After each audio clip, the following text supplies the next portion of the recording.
All right. Page 99, yes? Shh. All right. So, problem number 1. We wish to research whether high cholesterol levels, so high cholesterol leads to increased heart. 99.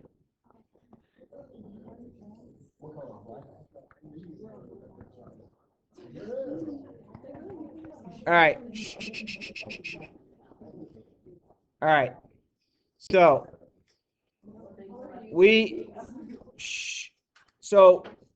they want to know whether high cholesterol leads to increased heart disease. So your null in this case would be the high cholesterol. If we called this X and we called this Y, called it X and Y.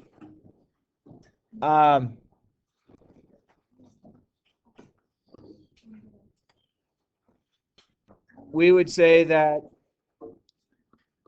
okay, so what did I really just do? I took our statement, which was high cholesterol leads to increased heart disease. So our null is that. Our alternative is this. Notice how I've high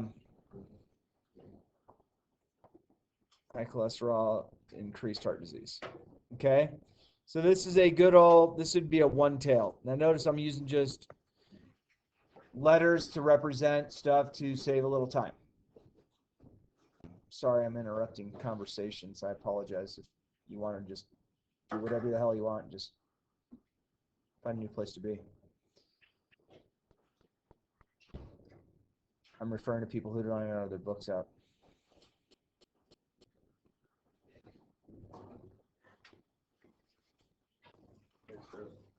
Hey, Bob.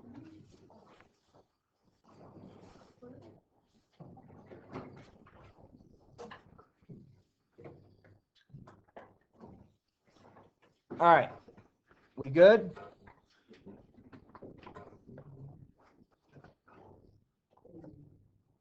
We ready? Everyone has books out or no? I might be waiting a long time.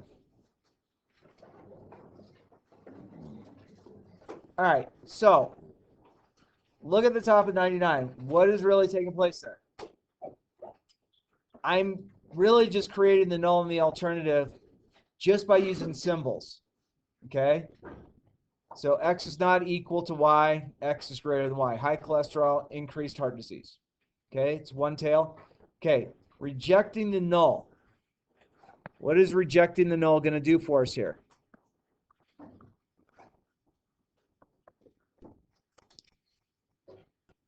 Okay?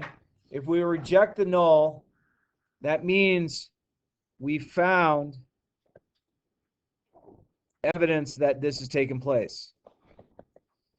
And in this case, we found that we had a p-score of less than 0.05 when we ran that value.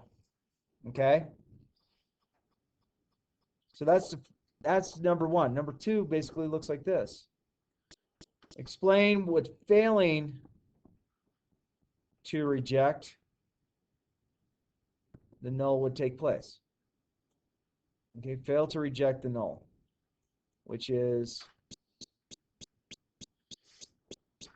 this basically means that we found that X and Y, high cholesterol being X, Y being increased heart disease, they're not equal. So we're failing to reject the null. So this meant that there was a p-value that was greater than 0.05 that was taking place. All right, now, something that p-value represents. 0.05 is 5%. That means that we're 95% confident something's taking place. How do I know it's 95? Well, 0.05 plus 95, or 5 plus 95 is 100. And we can't have more than 100%. And then it says to us, what is the type 1 error? Okay? So the type 1 error, by definition, type 1 error, we reject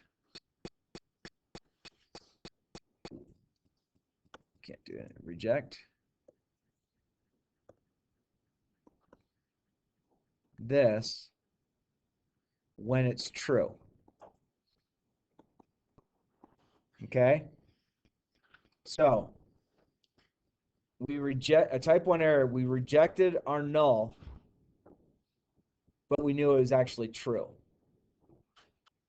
But think about this. You have a cholesterol medicine. What would be an ill effect of us having a type 1 error? This means that people take this people take medicine that's not working. Is that okay to say that? Now, is it dangerous that we have people taking medication?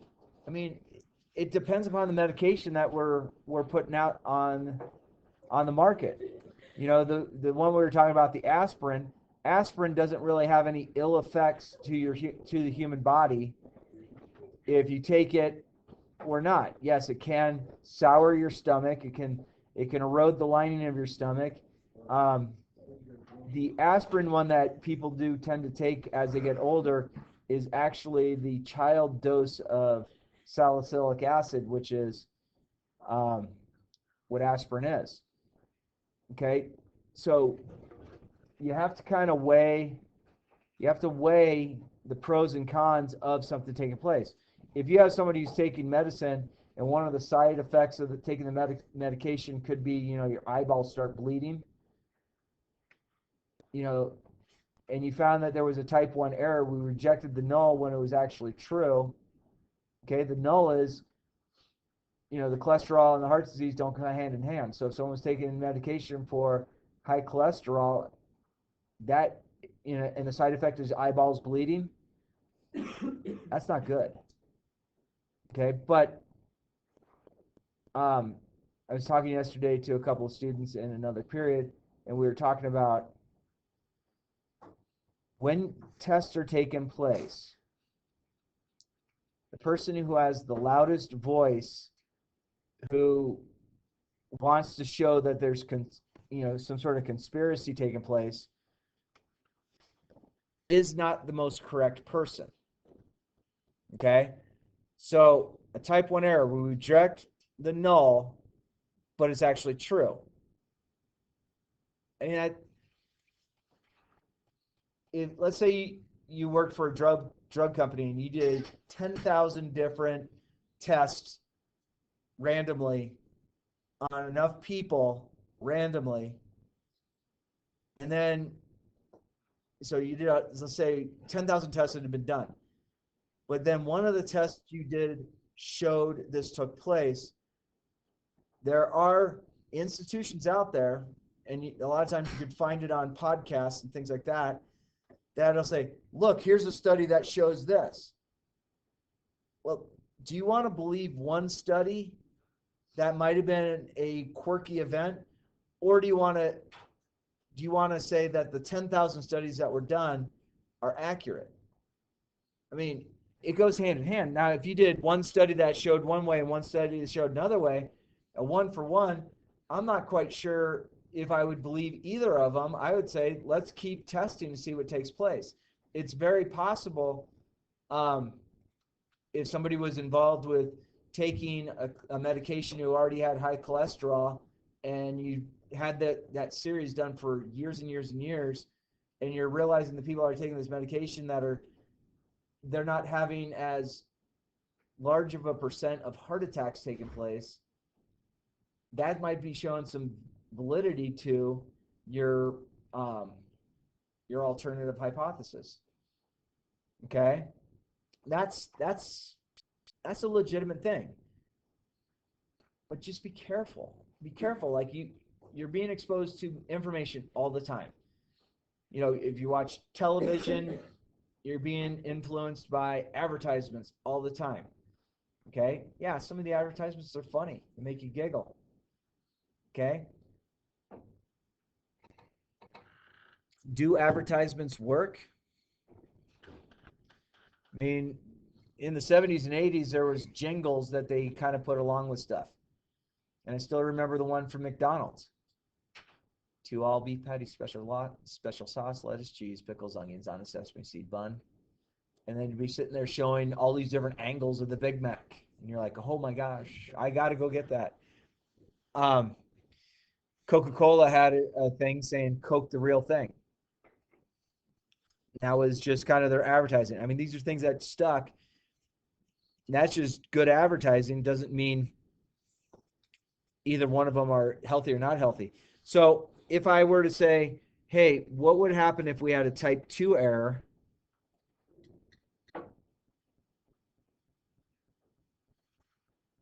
So type 2 error is we reject the null. We reject the null. Or wait. Oh, sorry. Wrong terminology. Fail to reject the null.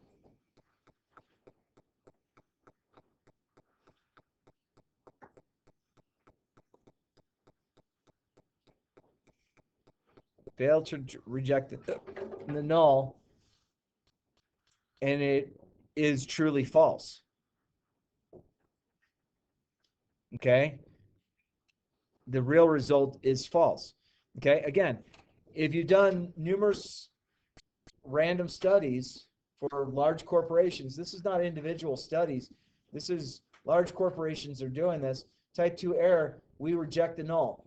Okay? If we fail to reject the null, we say that high cholesterol doesn't lead to heart disease, and we actually know that it actually is a false statement. Okay? This means that medication not given that would lower heart disease. Okay? And those are two really big ideas to think about. These errors didn't mean you did statistics wrong. These errors are what the loudmouths that, everything's bad, don't listen to anybody, they will hang their hat on this to say, hey,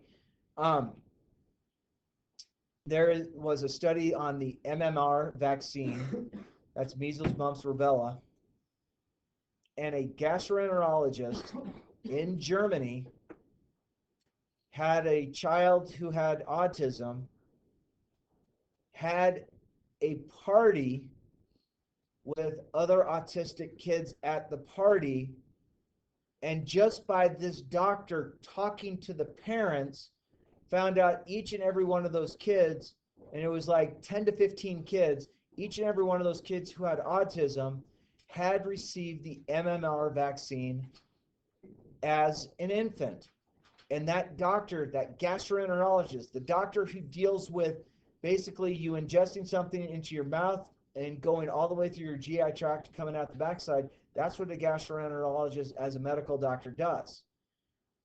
This medical doctor made a conclusion and put out a medical statement that the MMR vaccine causes autism. And this threw a huge movement. And the unfortunate thing was, when this was first presented, the drug companies and the Centers for Disease Control started going, oh my gosh, this doctor just said this, holy cow.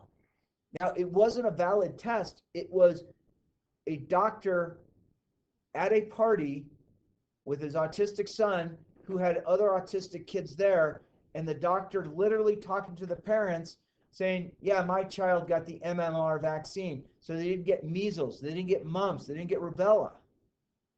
Okay? These diseases are horrific diseases to get, especially as a child. Measles, why it is so bad, is it incorporates a very high fever. It can lead to blindness. It can lead to death. Mumps as a teenager or as an adult is not as serious as mumps as a child. Okay? Mumps is basically the glands in your neck swell up so much where it looks like you don't even have a neck. Okay? Mumps, as a child, your breathing tube, your trachea is small.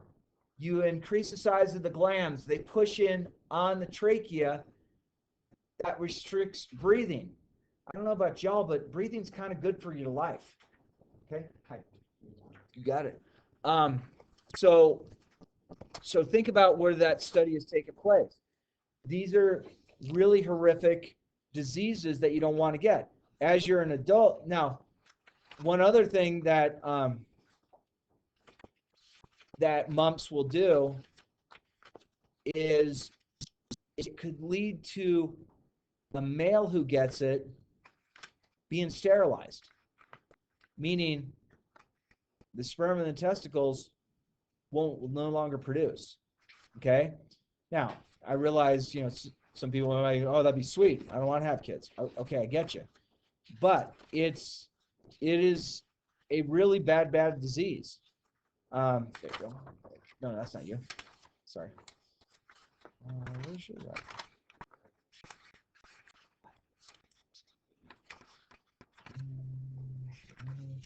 I didn't pass you, did I? Third period or fifth? Third.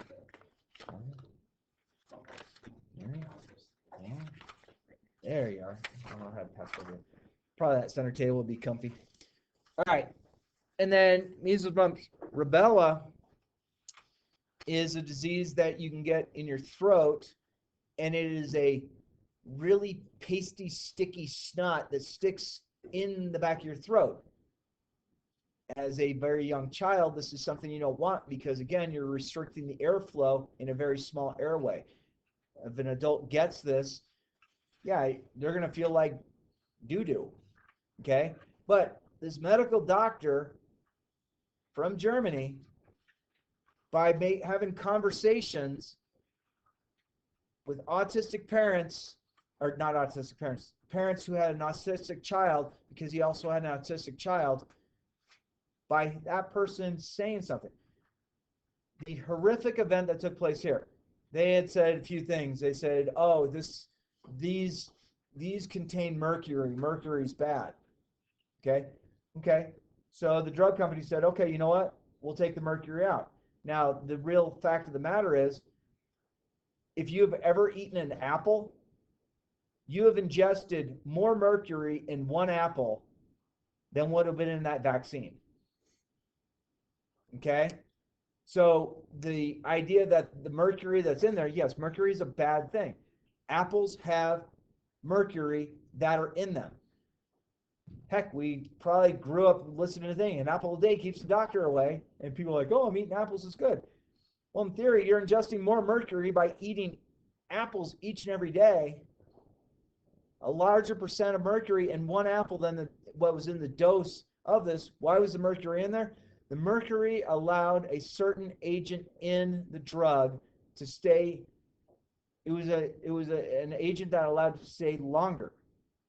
Okay? Now, here's the problem by this taking place.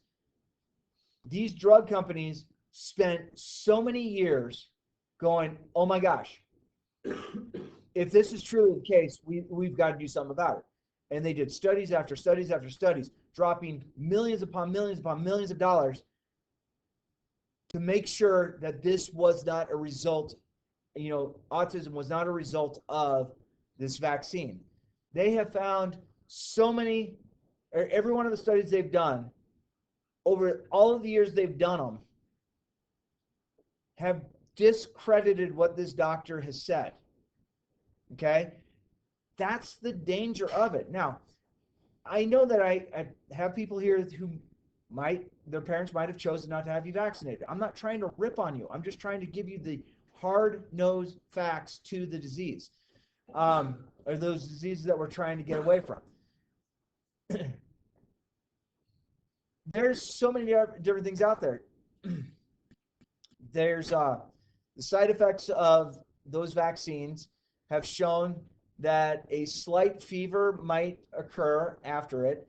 That's basically your immune system saying, hey, we have to ramp up because there's an immune response, that's going to head off that, your body's going to create antibodies to say, hey, antibodies, these are the bad guys. Immune system ramps up, fever, pituitary gland, a small little gland. I don't know if you guys know your pituitary gland. It's basically in between your eyes. It's a gland that's about the size of 0.5 pencil lead, about a ½ inch in length.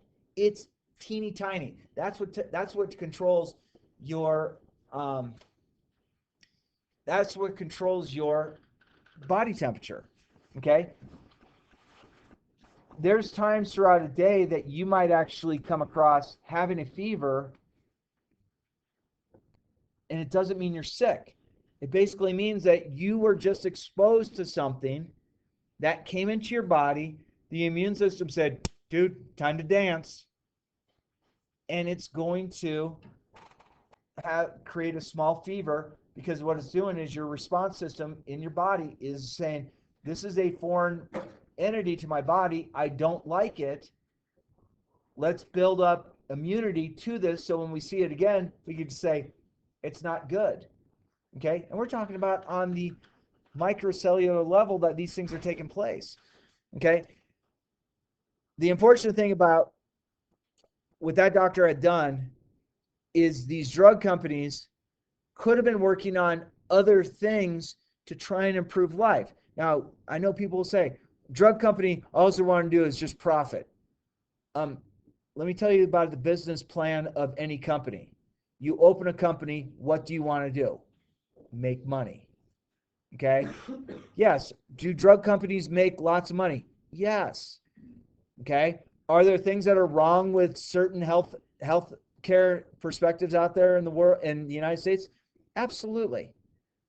Okay? But this is one of those where the type 1 error,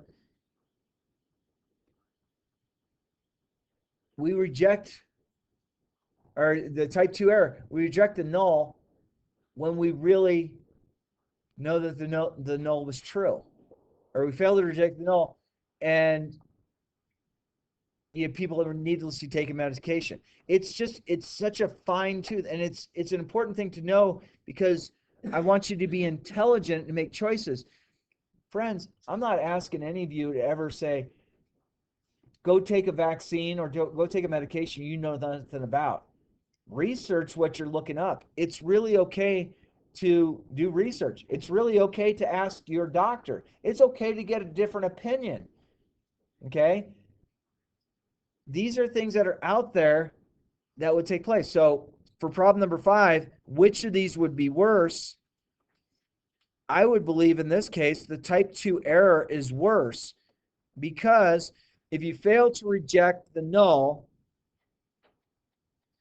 this means that somebody that this medication might have helped might have had a massive heart attack.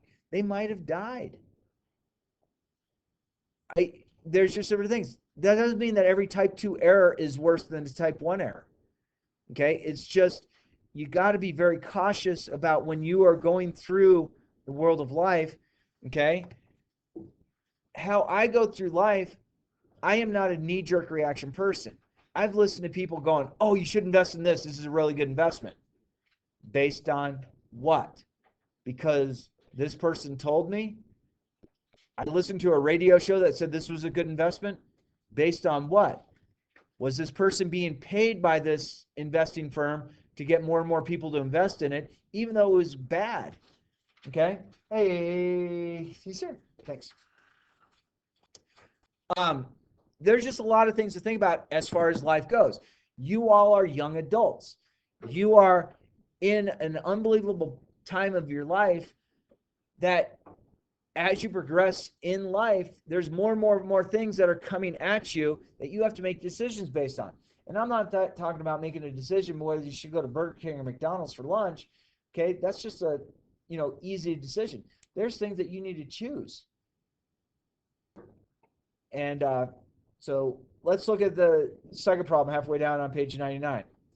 It says, some wait staff at restaurants leave a mint with a check.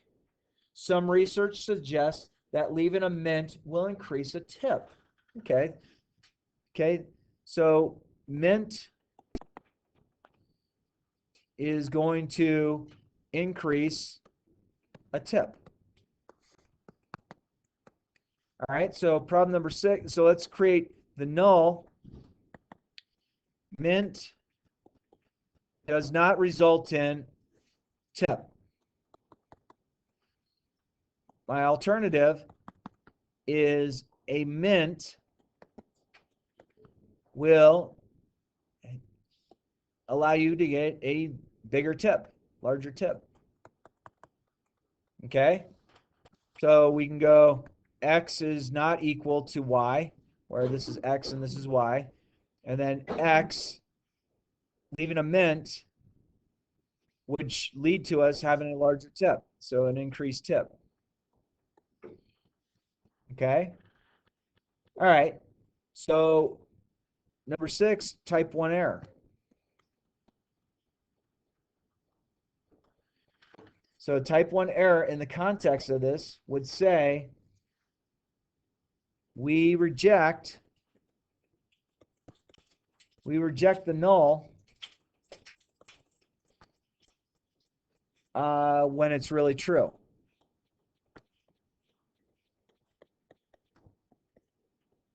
Okay?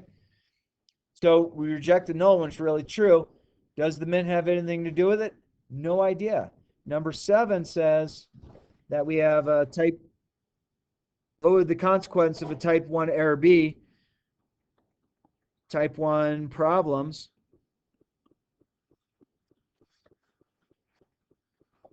We reject the null when it's really true. Someone is giving mints. So they're spending the restaurant's money, if not their own money, and expecting more money, expecting a larger tip.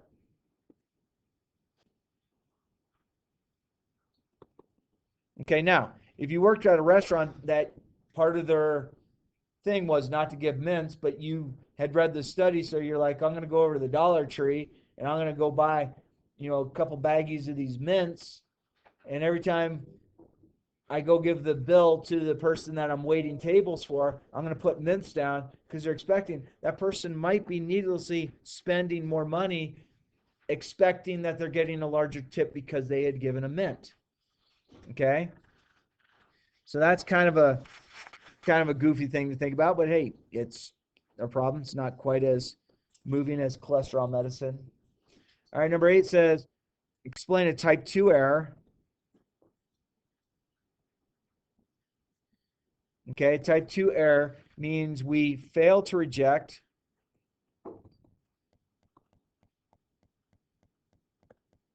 reject our null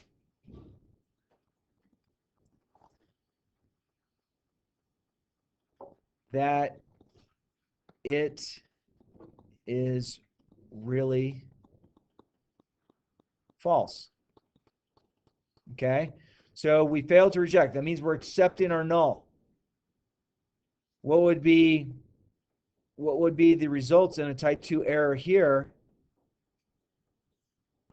Type 2 error here, this person, even if they went and spent a couple bucks getting a whole bunch of mints,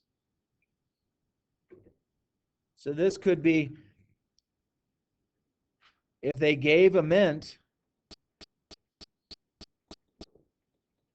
they could increase more money. So they're losing out on money. Okay? So it's just a matter of playing around with it. And that's kind of a silly example, but I think it hits home the point that, these things can indeed take place. Was there a number 10?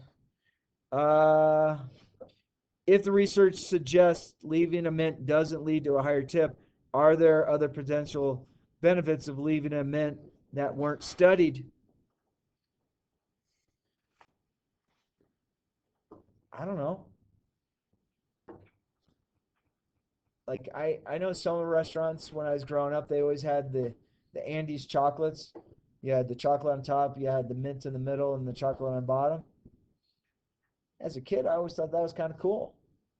Did my parents really care about it? I don't know, but it might have there might have been other variables that are in place. I mean, when you're testing a scenario, there's certainly other things that could take place in life that we're not testing. So there certainly are things that we didn't recognize that we could have tested as far as variables. Okay, we could have tested how long the wait time was. How many times did I go over to the table and make sure drinks were refilled? Um, did I go over and just talk to the people about how was their meal? Did they enjoy this particular thing? Um, there's lots of things that that restaurant could have done to take a look at some variables. So there are many more variables that could take place. All right, then on page 98, problem number 8 says, describe the research decision in the context for each situation. A medical study will be performed to see if there is any link between coffee consumption and reflux disease. Okay, coffee and acid reflux. So if I called the coffee X, called the acid Y, or the acid reflux Y, our null hypothesis would say that this is not equal to this. Our alternative would be coffee has a higher result on Y. Okay? If you, so this would be a one-tail situation. Another way that you could make this is you could say that X is equal to Y, which becomes a two-tail situation.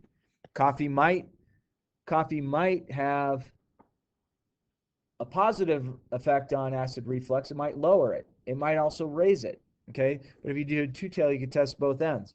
Okay, they tell us that, hey, we have a p-value of 0.019.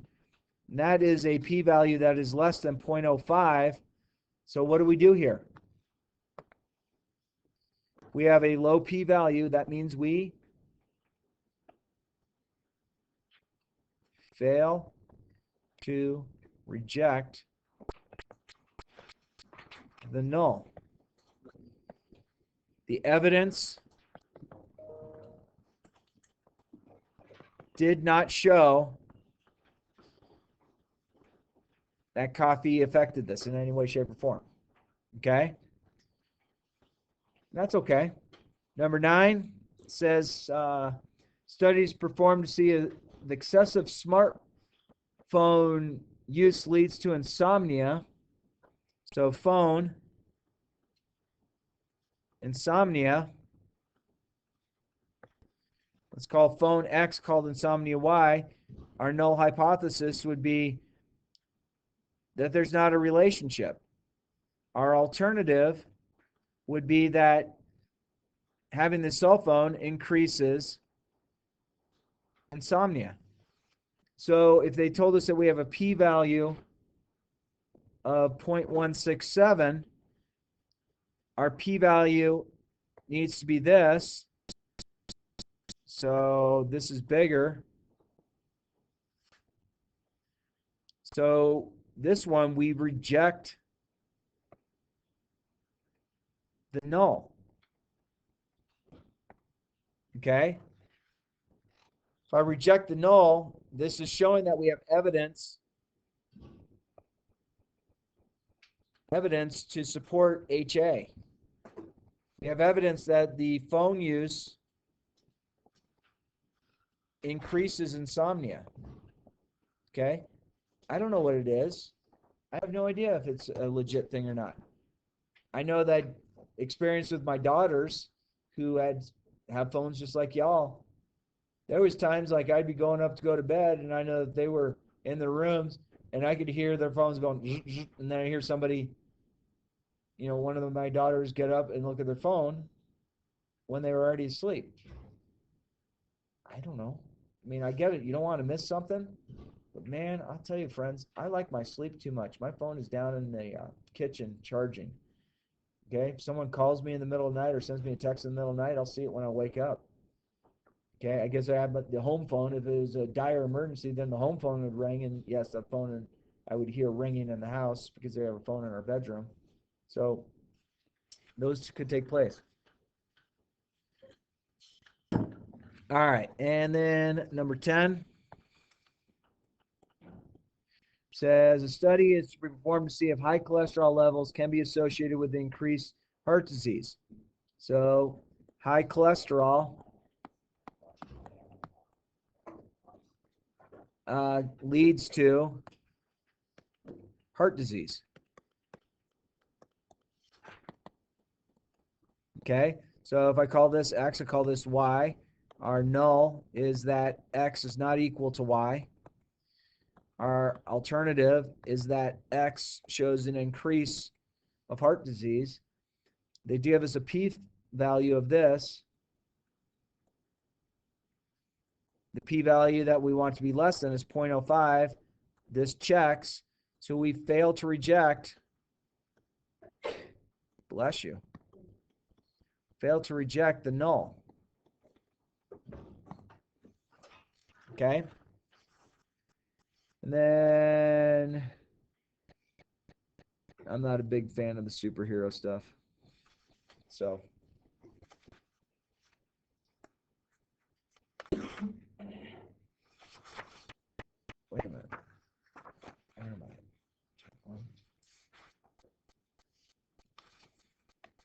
Wait a minute. Did I?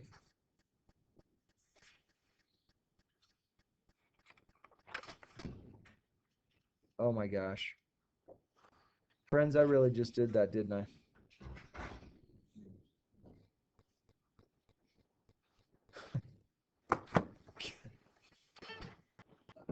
I just went over the back side of the 6-3, which we already took a quiz on.